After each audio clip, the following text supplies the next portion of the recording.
সব খবর যমুনা টেলিভিশনের নিয়মিত আয়োজনে আপনাদের স্বাগত জানাচ্ছি আমি মৌসুমী আহমেদ লোপা।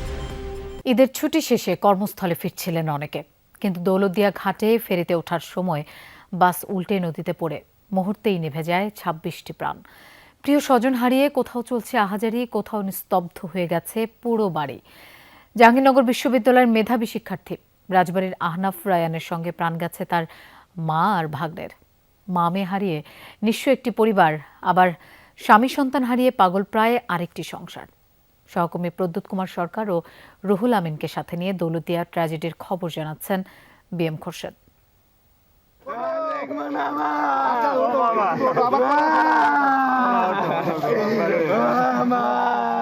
এই অশ্রু স্বজন হারানোর।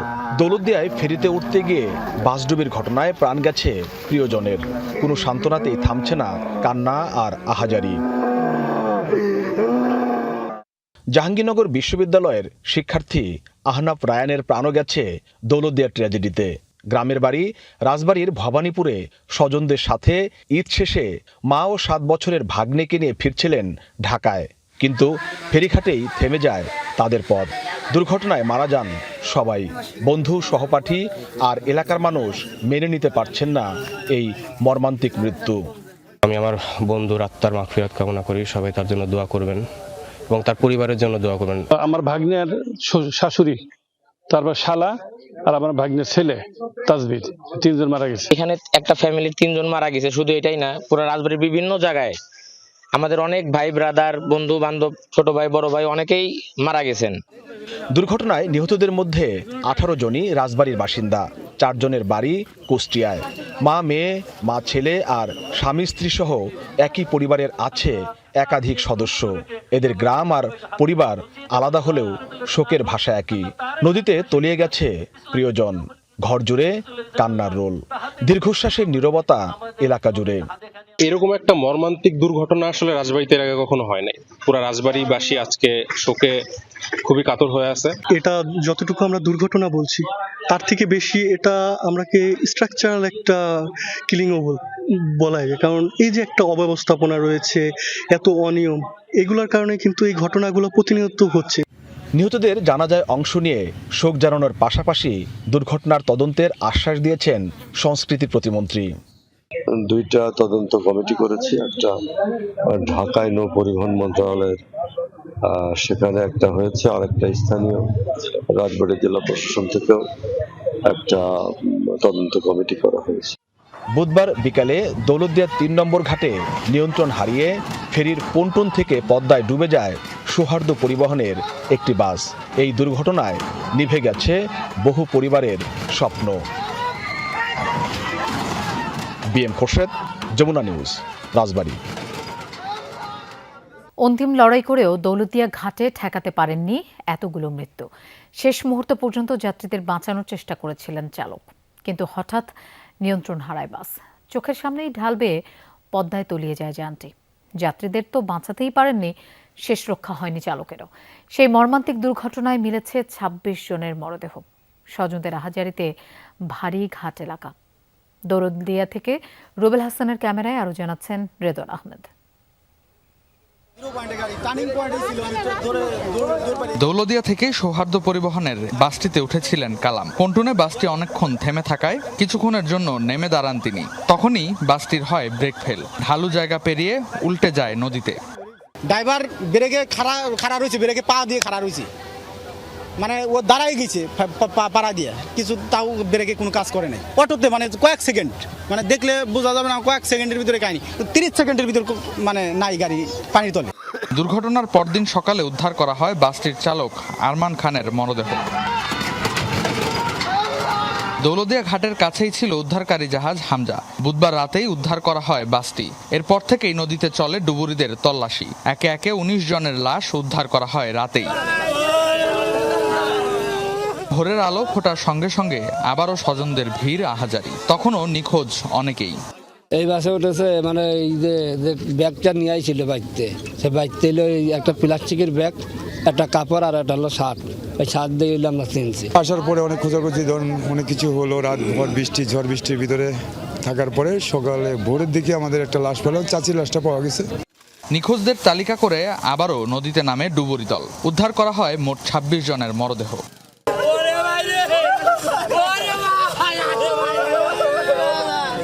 একসাথে খাইছি, খাওয়া দাওয়া করে ওর মতো চলে আসলো বলে সাময়িকভাবে অভিযানের সমাপ্ত ঘোষণা করা হয়। তবে কোনো পরিবার নিখোঁজের দাবি করলে পুনরায় তল্লাশি চালানোর কথাও বলা হয়। আর কোনো সন্দেহভাজন কোনো নিখোঁজ ব্যক্তিকে এখানে আসেন কি নাই এটা নিশ্চিত করে আমরা স্যারদের নির্দেশনা অনুযায়ী এবং সদয় অনুমতিক্রমে উদ্ধার কাজ সমাপ্ত করব। স্থানীয়রা জানান, প্রায় ছোট বড় দুর্ঘটনা হয় এসব ঘাটগুলোয়, যার বেশিরভাগই ঘটে অসতর্কতার কারণে। বিআইডব্লিউটি অব্যবস্থাপনার কারণে এই দুর্ঘটনা ঘটে। কারণ এই ঘাটটা হচ্ছে মানে ঢালু আবার উঁচু এরকম থাকার কারণে এই দুর্ঘটনা ঘটে। 15 এই ঘটনা ডুবুরি আসে হলো তার আধা ঘন্টা 15 ঘন্টা পর ডুবুরি আসে। তাছাড়া আমাদের রাজবাড়ি যদি ডুবুরি থাকতো কিছু লোক হলে উদ্ধার করা যাইতো। ঈদযাত্রায় দৌলতদিয়ার এই ঘাটগুলো দিয়ে পারাপার হন হাজারো যাত্রী, কিন্তু তাদের নিরাপত্তায় এই ঘাটগুলোতে নেই ন্যূনতম কোনো ব্যবস্থা। তার ফলশ্রুতিতেই ঝরে গেল এতগুলো প্রাণ। স্থানীয়দের দাবি, এই ফেরিঘাটগুলো যেন ঢেলে সাজানো হয় এবং বাড়ানো হয় প্রশাসনের কঠোর নজরদারি। রেদওয়ান আহমেদ, যমুনা নিউজ, দৌলতদিয়া, রাজবাড়ী। স্বাধীনতা দিবসে শ্রদ্ধা আর ভালোবাসায় জাতির শ্রেষ্ঠ সন্তানদের স্মরণ করছে পুরো দেশ। ভোরের আলো ফোটার সাথে সাথে জাতীয় স্মৃতিসৌধের শহীদ স্মৃতিস্তম্ভে পুষ্পস্তবক অর্পণের মধ্যে দিয়ে শহীদের প্রতি শ্রদ্ধা জানান রাষ্ট্রপতি মোহাম্মদ শাহাবুদ্দিন ও প্রধানমন্ত্রী তারেক রহমান। শহীদের আত্মত্যাগ স্মরণ করে খানিকটা নীরবে দাঁড়িয়ে থাকেন তারা। প্রধান বিচারপতি ও মন্ত্রিপরিষদের সদস্যদের পর শহীদের স্মরণে স্মৃতিসৌধে পুষ্পস্তবক অর্পণ করেন বিরোধী দলীয় নেতারা। স্বাধীনতার ৫৫ বছর পেরিয়ে ৫৬ বছরে বাংলাদেশ, যাদের আত্মত্যাগের বিনিময়ে আজকের এই স্বাধীন বাংলাদেশ, সেই বীর সন্তানদের শ্রদ্ধা জানানোর দিন আজ। স্বাধীনতা দিবসের শুরুতে মহান মুক্তিযুদ্ধে আত্মোৎসর্গকারী সূর্য সন্তানদের শ্রদ্ধা জানাতে ভোর ৫টা ৫০ জাতীয় স্মৃতিসৌধে আসেন প্রধানমন্ত্রী তারেক রহমান। কিছুক্ষণ পরেই উপস্থিত হন রাষ্ট্রপতি মোহাম্মদ শাহাবুদ্দিন। ভোর ৬টায় গভীর শ্রদ্ধা, নীরব অভিবাদন এবং পুষ্পস্তবক অর্পণের মধ্য দিয়ে রাষ্ট্রপতি মোহাম্মদ শাহাবুদ্দিন ও প্রধানমন্ত্রী তারেক রহমান স্মরণ করেন জাতির শ্রেষ্ঠ সন্তানদের। এ সময় কিছুক্ষণ নীরবে দাঁড়িয়ে থাকেন রাষ্ট্রপতি ও প্রধানমন্ত্রী। বিউগলে বেজে ওঠে করুণ সুর।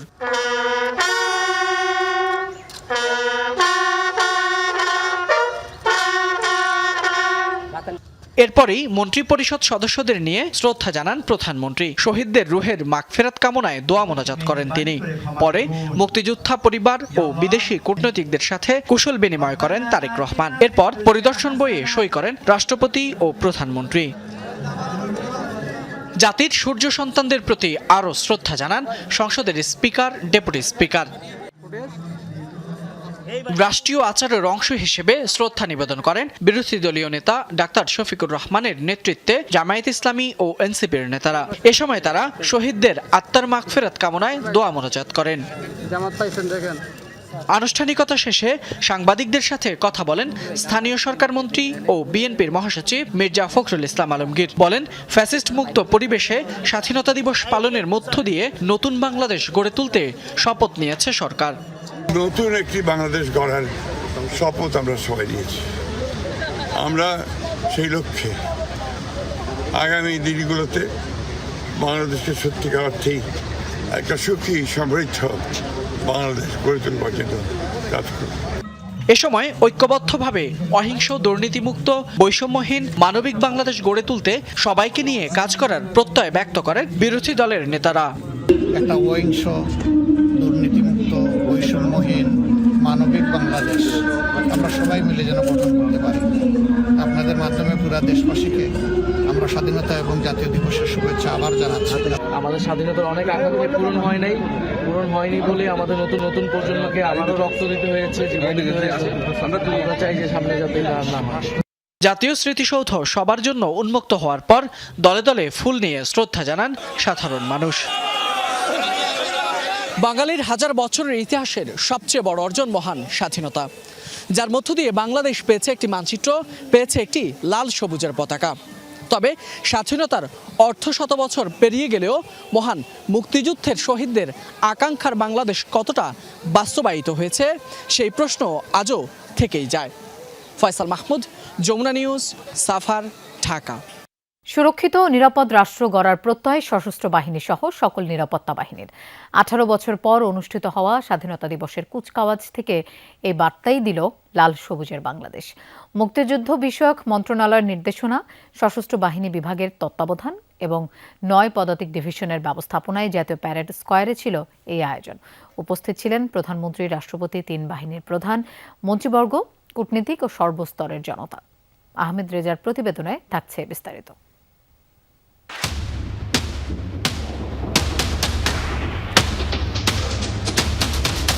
18 বছর পরে আবারও ফিরল মহান স্বাধীনতা ও জাতীয় দিবসের কুচকাওয়াজ। জাতীয় প্যারেড স্কয়ারের কুচকাওয়াজে প্রথমেই যোগ দেন প্রধানমন্ত্রী তারেক রহমান, যাকে প্যারেড গ্রাউন্ডে স্বাগত জানান 3 বাহিনী প্রধান ও মুক্তিযুদ্ধ বিষয়ক মন্ত্রণালয়ের মন্ত্রী, প্রতিমন্ত্রী। এরপর ময়দানে আসা রাষ্ট্রপতি মোহাম্মদ শাহাবুদ্দিনকে স্বাগত জানান প্রধানমন্ত্রী। অশ্বারোহী হয়ে নেতৃত্ব দেন প্যারেড অধিনায়ক, 9 পদাতিক ডিভিশনের GOC major general SM Asadul Hoque. রাষ্ট্রপতির অনুমতি নিয়ে শুরু করেন কার্যক্রম। সশস্ত্র সালাম সহ অনুমতির পর রাষ্ট্রপতিকে নিয়ে কুচকাওয়াজ পরিদর্শন করেন অধিনায়ক। পরে রাষ্ট্রপতির অনুমতি নিয়ে প্যারেড অধিনায়ক শুরু করেন মার্চ পাস্ট। শুরুতেই 2টি খোলা ট্রাকে চড়ে অংশ নেন বীর মুক্তিযোদ্ধারা। রাষ্ট্রপতিকে সালাম দিয়ে মঞ্চ অতিক্রম করে কন্টিনজেন্টগুলো। সেনা, নৌ ও বিমান বাহিনী ছাড়াও coast guard, police, BGB, jail police, নারী কন্টিনজেন্ট সহ বিএনসিসির সদস্যরাও অংশ নেন মার্চ পাস্টে। 3 বাহিনী প্রধান, মন্ত্রিপরিষদের সদস্য সহ সরকারের ঊর্ধ্বতন কর্মকর্তারা ছাড়াও উপস্থিত ছিলেন বিভিন্ন দেশের রাষ্ট্রদূত আর দেশি বিদেশি অতিথিরা। প্রশিক্ষিত ডগ স্কোয়াড আর অশ্বারোহী দলও দেখায় কৌশল। এছাড়া নীল আকাশ থেকে বাংলাদেশের পতাকা, 3 বাহিনীর পতাকা সহ বিভিন্ন বাহিনীর পতাকাবাহী প্যারাট্রুপার কন্টিনজেন্ট অবতরণ করে প্যারেড গ্রাউন্ডে। কুচকাওয়াজে পদাতিক বাহিনীর সঙ্গে যুক্ত হয় যান্ত্রিক বহরও। ভারী যুদ্ধাস্ত্র ও প্রযুক্তি সহ অন্যান্য বাহিনীর নানা সরঞ্জামও এই বহরে যুক্ত হয়। বিশেষ করে সেনাবাহিনী, নৌবাহিনী ও বিমান বাহিনীর বিভিন্ন বিভাগের সমরাস্ত্র ও প্রতিরোধ সক্ষমতা প্রদর্শিত হয় কুচকাওয়াজে। প্যারেড অধিনায়ক জানান, বাংলাদেশকে ভালো রাখার প্রত্যয় ছড়িয়ে দেয়াই ছিল আজকের বার্তা। এবার যে আমি সৈনিকদের সাথে প্যারেড করেছি, আপনারা জানেন রোজার মধ্যে আমার প্রতিটি সৈনিক, প্রতিটি অফিসার অত্যন্ত কষ্ট করে প্যারেড করেছে। সুসজ্জিত ও সুশৃঙ্খল কুচকাওয়াজের পর প্যারেড স্কয়ারের আকাশ বর্ণিল হতে শুরু করে বিমান বাহিনী সহ বিভিন্ন বাহিনীর শৈল্পিক ও নান্দনিক উপস্থাপনায়। লাল সবুজ পতাকা ছাড়াও 3 বাহিনীর পতাকা নিয়ে বাংলার আকাশকে মুক্ত রাখার প্রত্যয় ছিল সকলেরই। বিমান বাহিনীর চোখ ধাঁধানো অ্যারোবেটিক শো ছিল অন্যতম আকর্ষণ। সুপারসনিক যুদ্ধ বিমান MiG-29 এর গর্জন জানান দেয় শক্তিমত্তার। রাষ্ট্রপতিকে স্যালুট দেওয়ার মধ্য দিয়ে শেষ হয় আনুষ্ঠানিকতা। বিভিন্ন বাহিনীর সমন্বয়ে 725 জনের অর্কেস্ট্রা দল পুরো আয়োজনকে বাংলার সুর ও লয়ে মোহিত রাখে। স্বাধীন সার্বভৌম 56,000 বর্গমাইলের এই বাংলাদেশ যারা প্রতিনিয়ত ভালো রাখেন, নিরাপদে রাখেন সুরক্ষিত, তাদের সমন্বয়ে মহান স্বাধীনতা দিবসের এই জাতীয় কুচকাওয়াজের আনুষ্ঠানিকতা অনন্য মাইলফলক ছুঁয়েছে বলে মনে করছেন অনেকে। তবে 56তম স্বাধীনতা দিবসের এই আয়োজনে যারা অংশগ্রহণ করেছেন তাদের প্রত্যেকের মননে ছিল প্রত্যয় বাংলাদেশকে ভালো রাখার, বাংলাদেশকে এগিয়ে নিয়ে যাবার।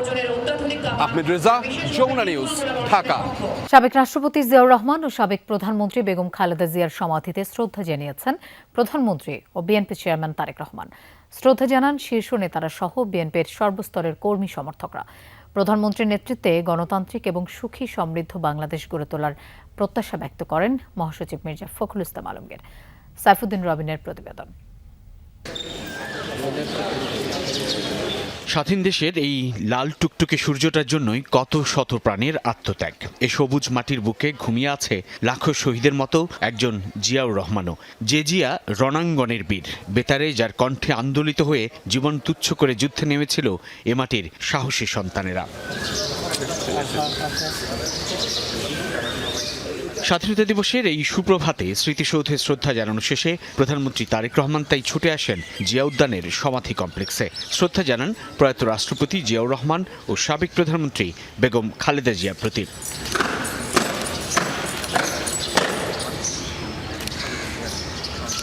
পরে মন্ত্রিসভার সদস্য ও দলের শীর্ষ নেতাদের নিয়েও পুষ্পস্তবক অর্পণ করেন প্রধানমন্ত্রী তারেক রহমান। বাবা মার রুহের মাগফিরাত কামনায় দোয়া ও মোনাজাতে অংশ নেন। এ সময় বিএনপি মহাসচিব ও স্থানীয় সরকার মন্ত্রী মির্জা ফখরুল ইসলাম আলমগীর বলেন, ফ্যাসিস্ট মুক্ত ভিন্ন প্রেক্ষাপটে এবারের স্বাধীনতা দিবস। দীর্ঘ 15-16 বছর ফ্যাসিস্টের যাতাকালে বাংলাদেশে যখন গণতন্ত্র ধ্বংস হয়ে গিয়েছিল, স্বাধীনতা বিপন্ন হয়ে পড়েছিল, তখন বাংলাদেশ জাতীয়তাবাদী দল জনগণকে সঙ্গে নিয়ে লড়াই করেছে, সংগ্রাম করেছে। প্রায় 60 লক্ষ মানুষের বিরুদ্ধে মিথ্যা মামলা হয়েছে, 20,000 মতো নেতাকর্মী তারা শহীদ হয়েছেন, প্রায় 1700 নেতাকর্মী গুম হয়ে গেছেন। বিএনপি মহাসচিব বলেন, সারা দেশের মানুষ প্রধানমন্ত্রী তারেক রহমানের নেতৃত্বে আগামীর বাংলাদেশ নিয়ে আশাবাদী। নতুন চিন্তা ভাবনা নিয়ে দেশকে গড়ে তুলবার কাজে লিপ্ত হয়েছেন। মাত্র 1 মাসের মধ্যেই তিনি তার নেতৃত্বে বাংলাদেশ অনেক দূরে এগিয়ে গেছে। এই নেতার নেতৃত্বে বাংলাদেশ অবশ্যই একটা গণতান্ত্রিক, সুখী, সমৃদ্ধ বাংলাদেশে পরিণত হবে, এই বিশ্বাস আমাদের সকলের আছে। পরে জিয়াউর রহমান ও খালেদা জিয়ার সমাধিতে শ্রদ্ধা জানাতে ঢল নামে দলের সর্বস্তরের নেতাকর্মীর। ঢাকা মহানগর উত্তর ও দক্ষিণ বিএনপির নেতাকর্মীরা শ্রদ্ধা জানান। পুষ্পস্তবক অর্পণ করে ছাত্রদল, যুবদল, কৃষক দল, স্বেচ্ছাসেবক দল সহ বিএনপির অঙ্গ সংগঠনের নেতাকর্মীরা। সমাধি কমপ্লেক্সের সামনে ড্যাবের পক্ষ থেকে ছিল স্বেচ্ছায় রক্তদান কর্মসূচি। সরকার গঠনের পর বিএনপি প্রথম স্বাধীনতা দিবস পেল। যে দিবসের দিনে দলটির প্রতিষ্ঠাতা জিয়াউর রহমানের সমাধিতে শ্রদ্ধা জানাতে সর্বস্তরের নেতাকর্মীদের ঢল। তারা বলছেন, এই জিয়ার ডাকেই দীর্ঘদিনের স্বাধীনতার নেশায় উন্মুখ গোটা জাতি সশস্ত্র সংগ্রাম নেমে এসেছিল। যে সংগ্রামের পথ ধরেই স্বাধীন বাংলাদেশের অভ্যুদয়। কিন্তু যে মুক্তির আকাঙ্ক্ষা নিয়ে কিংবা যে স্বাধীনতার চেতনা নিয়ে যুদ্ধ করেছিল সাহসী বীরেরা, তার পুরোপুরি প্রাপ্তি মেলেনি এখনও। এই নেতাকর্মীরা বলছে, নতুন নির্বাচিত রাজনৈতিক সরকার আগামী বাংলাদেশে মুক্তি দেবে শোষণ বঞ্চনার ইতিহাসের কিংবা নিপীড়ন নির্যাতনের, এবং দেশকে গড়ে তুলবে গণতান্ত্রিক, আর হবে ফসলের সুষম বন্টন। সাইফুদ্দিন রবিন, যমুনা নিউজ, ঢাকা। রাজধানীতে তীব্র আকার ধারণ করেছে জ্বালানি তেলের সংকট। আজও বন্ধ দেশের বেশিরভাগ ফিলিং স্টেশন। যে দু একটি পাম্প খোলা, সেখানেও লম্বা লাইন। তেল নিতে ঘন্টার পর ঘন্টা অপেক্ষা করেও মিলছে না স্বস্তি।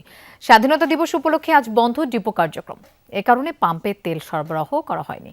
পরিস্থিতি বিবেচনায় শুক্র শনিবার বন্ধের দিনে তেল সরবরাহের কথা বলছে ডিপোগুলো। 4-5 ঘন্টা পরই মিলবে তেল। রেশনিং পদ্ধতিতে না, নেওয়া যাবে প্রয়োজন অনুযায়ী। সে কারণে ভোর থেকেই ঠায় দাঁড়িয়ে অনেকে। দীর্ঘ হতে থাকে রাজধানী বিজয় সরণির এই ফিলিং স্টেশনের সামনে যানবাহনের লাইন। ফজরের নামাজ পড়ে পূর্বাচলে যে জলসিঁড়ি, সেখানে গিয়েছি। যাওয়ার পরেই তেল শেষ। বলছে আগামী রবিবারের আগে আর তেল আসবে না। এখানে যেহেতু একটু বেশি দিবে, এই কারণে সবাই এখানে দাঁড়ায়। অবশেষে বেলা 12টার পর থেকে শুরু হয় তেল সরবরাহ। খবর পেয়ে রাজধানীর আশপাশের এলাকা থেকেও এসেছেন অনেকে। তেল পেলাম, ঈদের মতো আনন্দ লাগতেছে ভাইয়া। সরকারি ছুটির দিন হওয়ায় ডিপো থেকে পাম্পগুলোতে তেল সরবরাহ হয়নি, তাই বন্ধ বেশিরভাগ পাম্প। 2-1টি ফিলিং স্টেশন বেলা বাড়ার সাথে খুললেও ঘণ্টাখানেকের বেশি চালাতে পারেনি। 300 টাকা ফিক্স করে দিচ্ছে, এখন আমাদের বলার কোনো অপশন নাই। তেলের দরকার এখানে সকাল থেকে সন্ধ্যা পর্যন্ত 27,000-28,000 লিটারের, আমার তেল দেয় 9,000 লিটার। একদিকে সরকার বলছে দেশে জ্বালানি তেলের সংকট নেই, কিন্তু পাম্পে গেলেই ভিন্ন চিত্র।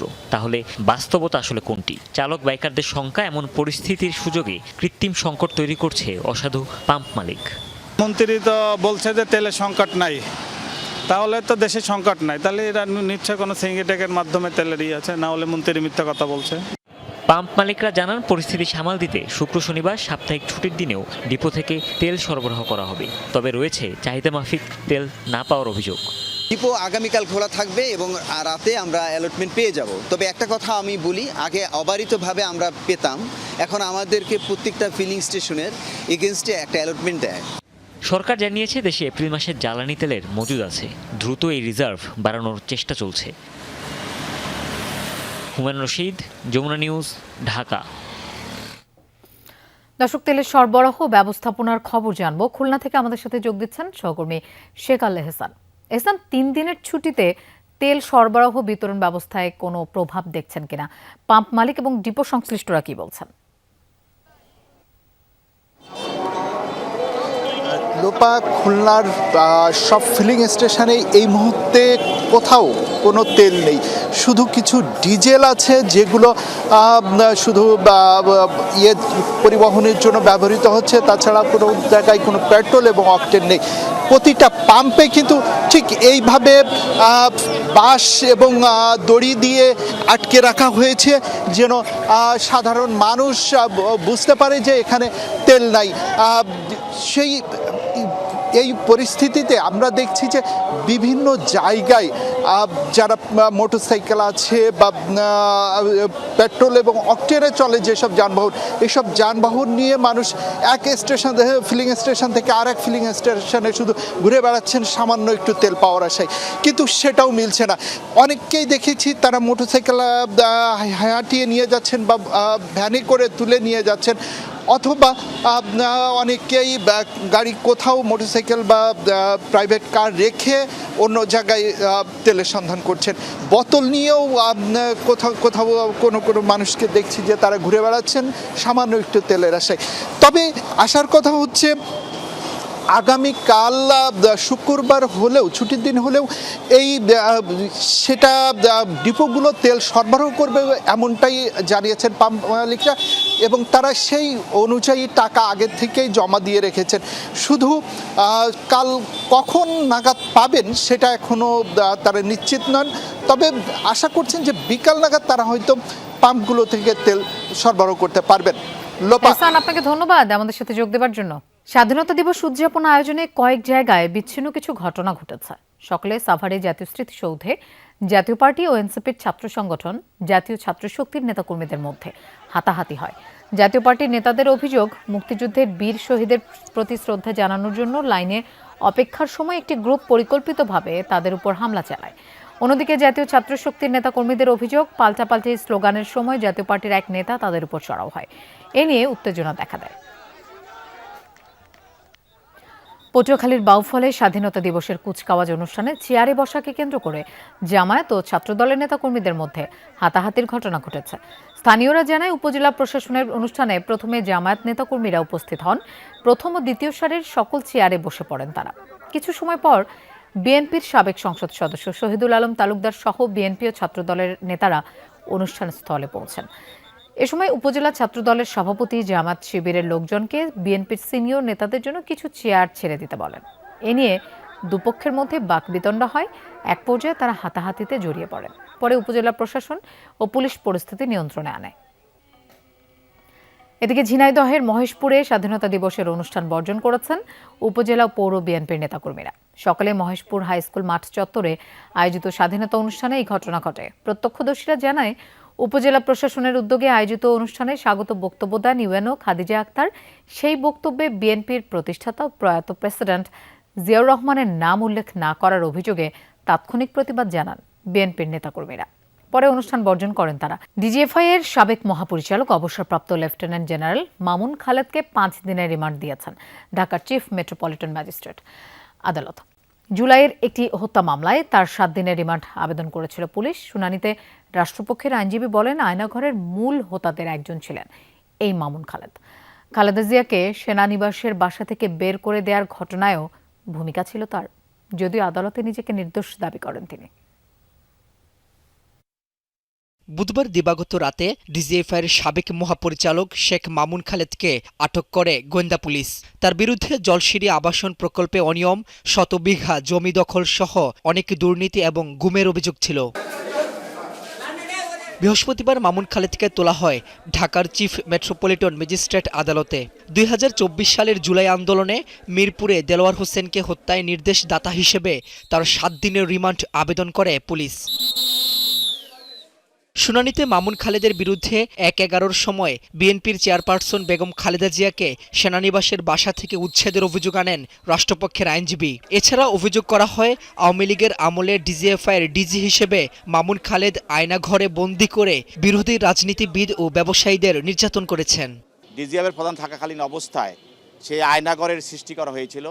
সেই আয়নাগরে হাজার হাজার শত শত নেতা কর্মীদেরকে সেখানে নিয়ে তাদেরকে নির্যাতন করা হয়েছে, অনেককে সেখানে হত্যা করা হয়েছে, গুম করা হয়েছে। দেশনেত্রী বেগম খালেদা জিয়া বাংলাদেশের স্বাধীনতা সার্বভৌমত্বের প্রতীক, তাকে তার ক্যান্টনমেন্টের বাসা থেকে শহীদ জিয়াউর রহমানের স্মৃতি বিজড়িত যে বাসা, সেখান থেকে তাকে এক কাপড়ে যে অমানবিকভাবে নির্মম ঘটনা ঘটিয়ে তাকে যেভাবে তা বের করে দেওয়া হয়েছে, তাদের অন্যতম একজন ছিলেন আজকের এই মামুন খালেদ। জলশিরি আবাসন প্রকল্পে শত কোটি টাকা অনিয়ম, জ্ঞাতওয়ায় বহির্ভূত সম্পদ অর্জন সহ নানা অভিযোগ জানান রাষ্ট্রপক্ষ। যদিও এসব অভিযোগ অস্বীকার করেছেন তিনি। একজন অবসরপ্রাপ্ত লেফটেন্যান্ট জেনারেল কোনো ক্ষমতা থাকে না, সেই কারণে 24 সালের আগস্ট মাসের বিশেষ করে যেই ঘটনা ঘটেছে এবং ওনার বিরুদ্ধে যে অভিযোগ আনা হয়েছে, এই অভিযোগটা সম্পূর্ণভাবে মিথ্যা এবং ভিত্তিহীন এবং রাজনৈতিক কারণে শুধু এই মামলা করা হয়েছে। উনি ডিজিএফের চিফ ছিলেন, সেই সময়ে হত্যা, গুম বা খুন এই ঘটনার সাথে উনি কোনো ক্রমেই সম্পৃক্ত ছিলেন না। পরে তাকে দেলোয়ার হত্যা মামলায় 5 দিনের রিমান্ড দেয় আদালত। এই রিমান্ড শেষে দুর্নীতির মামলার আইনি প্রক্রিয়া শুরু হবে বলে জানায় রাষ্ট্রপক্ষের আইনজীবী। রাব্বি হোসেন, যমুনা নিউজ, ঢাকা। বড় বড় কোম্পানিগুলো তেল মজুত করছে, আর এই মজুত সিন্ডিকেটে বিএনপির বিভিন্ন অংশের যোগসাজশ রয়েছে, এমন অভিযোগ করেছেন এনসিপির মুখপাত্র আসিফ মাহমুদ সজীব ভূঁইয়া। বিকেলে স্বাধীনতা দিবস উপলক্ষে সংস্কার ও গণভোট বাস্তবায়নের রাজনৈতিক কর্তব্য নিয়ে আয়োজিত আলোচনা সভায় এই অভিযোগ করেন তিনি। এনসিপি নেতারা বলেন, গণভোট এবং সংবিধান সংস্কার নিয়ে বিভ্রান্তির মধ্য দিয়ে বিএনপি জনগণের সাথে প্রতারণা করছে। সংবিধানের মারপ্যাচে বিএনপি সংসদীয় স্বৈরতন্ত্র তৈরির চেষ্টা করছে বলে অভিযোগ তাদের।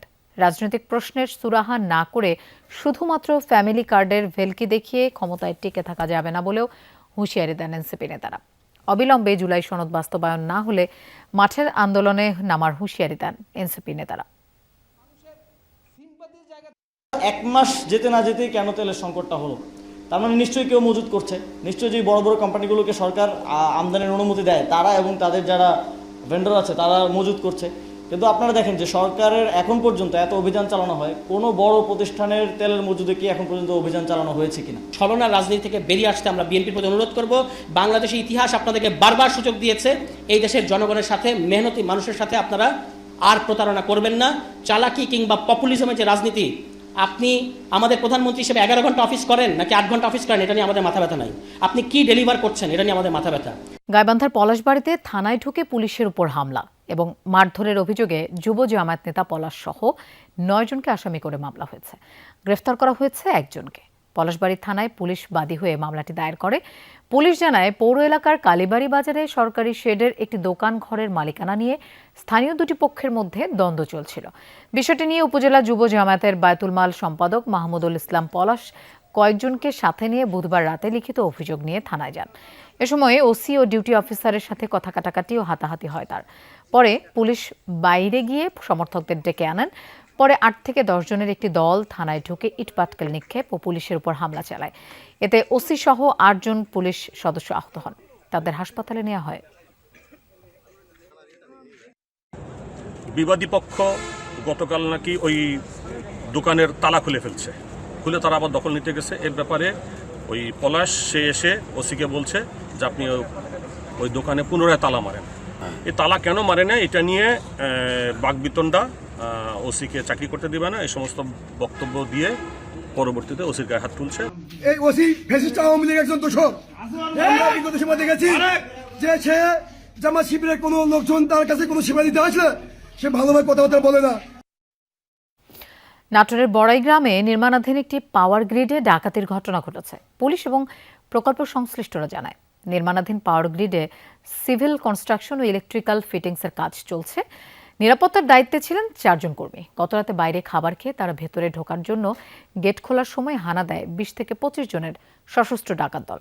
নিরাপত্তা কর্মীদের হাত পা বেঁধে একটি কক্ষে আটকে রাখে তারা।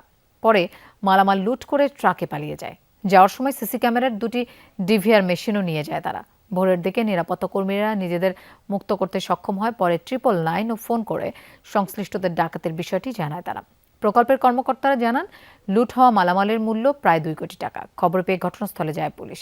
জড়িতদের শনাক্ত করে আইনের আওতায় আনতে কাজ চলছে। এ ঘটনায় power grid company of Bangladesh PGCBর পক্ষ থেকে 35 থেকে 40 জনের বিরুদ্ধে একটি মামলা হয়েছে। 20-25 জন লোক এসে আমার দিকে ধরে বান্ধি এই ঘরের মধ্যে রেখে দেয়। আমাদের এই ব্যাটারি আসলে এই ঘরে ব্যাটারিগুলো নেওয়া যায়, এখানে তার আসলে তারগুলো নিয়ে গেছে। ওই ঘরে আরও সব কারেন্টের তার ছিল, ওইগুলো সব নিয়ে গেছে। আনুমানিক প্রায় 2 কোটি টাকার মালামাল তারা বহন করে নিয়ে চলে যায়। নাটোর জেলার প্রশাসনের যারা দায়িত্বরত আছে, ডিবি সহ সবাই এখানে তদন্ত অব্যাহত রাখছে। জামালপুরে গরু চোর সন্দেহে অভিযুক্তকে না পেয়ে সালিশে তার বাবা মাকে মারধরের অভিযোগ উঠেছে ইউপি সদস্যের বিরুদ্ধে। আর এ ঘটনায় অপমান সহ্য করতে না পেরে আত্মহত্যা করেছেন অভিযুক্তের মা জ্যোৎস্না বানু। সকালে সদর উপজেলার খলিলহাটা এলাকায় এই ঘটনা ঘটে। পুলিশ জানায়, বুধবার দুপুরে স্থানীয় ইউপি সদস্য নায়েব আলীর বাড়িতে গরু চুরির চেষ্টা করে কয়েকজন। সেদিন রাতেই চোর সন্দেহে সুজন মিয়া নামের এক ব্যক্তিকে তুলে আনতে যায় নায়েব আলীর লোকজন। পরে সুজনকে না পেয়ে তারা বাবা সুরুজ্জামান ও মা জ্যোৎস্না বেগমকে তুলে আনে। সকালে গরু চুরির বিষয়টি নিয়ে সালিশ বসে। সেখানে সুরুজ্জামান ও জ্যোৎস্না সহ আরও 2 জনকে চোর সন্দেহে মারধর করা হয়। এই অপমান সহ্য করতে না পেরে বাড়ি ফিরে আত্মহত্যা করেন জ্যোৎস্না। তবে এসব অভিযোগ অস্বীকার করেছেন ইউপি সদস্য। 2টা চোর আটকাইছে, তারপরে ওই চোরেরা এই ছেলেটার নাম বলছে এই সুরজের ছেলের নাম বলছে। রাইতে আইসা সুরজের বইয়ের ধরে নিয়ে গেছে, নিয়ে যা সুরজের বাইন্দা সুরজের বইয়েরও মারধর করছে, সুরজের বইয়েরও মারধর করছে, সুরজেরও মারধর করছে।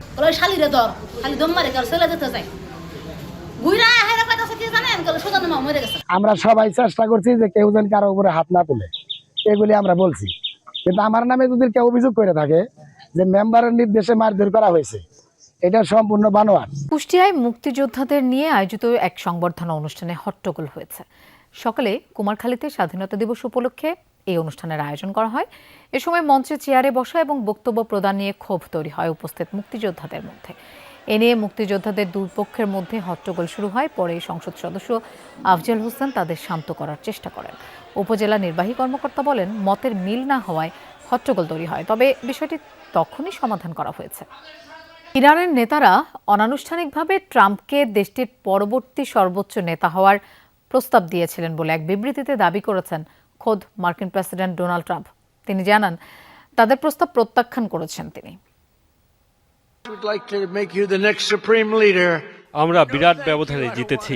ইরান একটা চুক্তি করতে মরিয়া হয়ে আছে, কিন্তু তারা এটা বলতে ভয় পাচ্ছে। তারা আমাকে পরবর্তী সর্বোচ্চ নেতা হওয়ার প্রস্তাবও দিয়েছে, তবে আমি তা প্রত্যাখ্যান করেছি।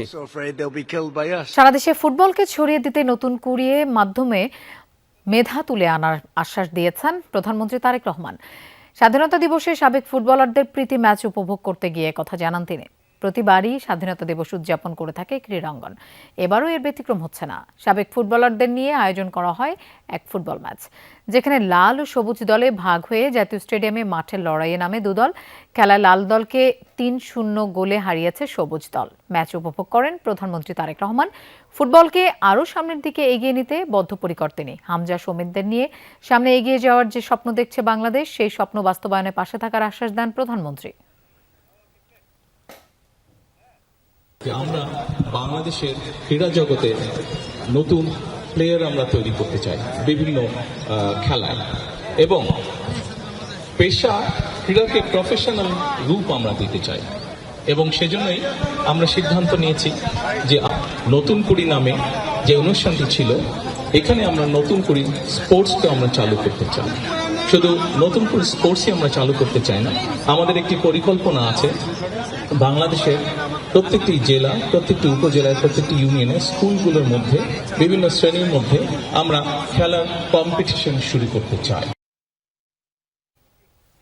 ভিয়েতনাম বনাম বাংলাদেশ প্রীতি ম্যাচ। ভিয়েতনামের হ্যানয়ে হাংজু স্টেডিয়ামে স্বাগতিকদের বিপক্ষে লড়ছে বাংলাদেশ। প্রথমার্ধেই 3-0 গোলে এগিয়ে গেছে ভিয়েতনাম।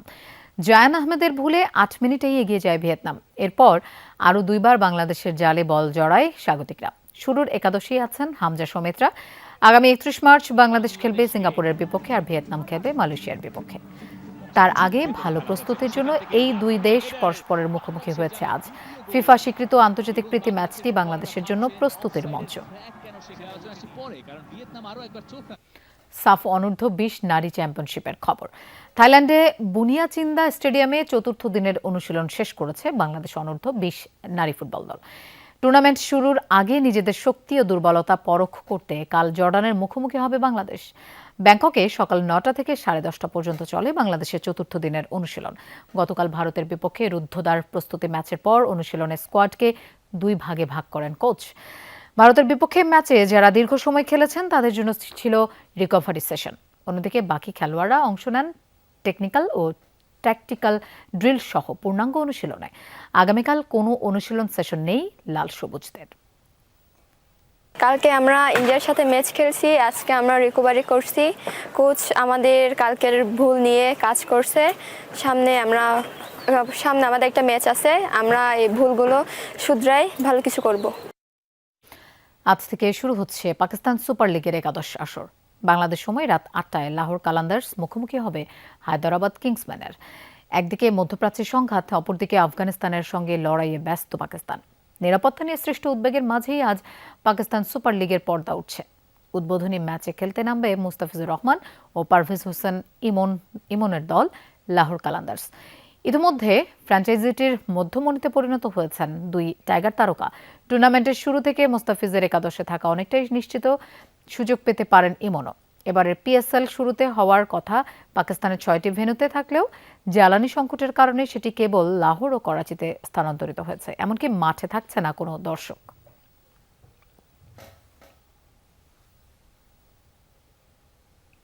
দর্শক, এই ছিল সব খবরের আয়োজনে। এতক্ষণ সাথে থাকার জন্য ধন্যবাদ সবাইকে।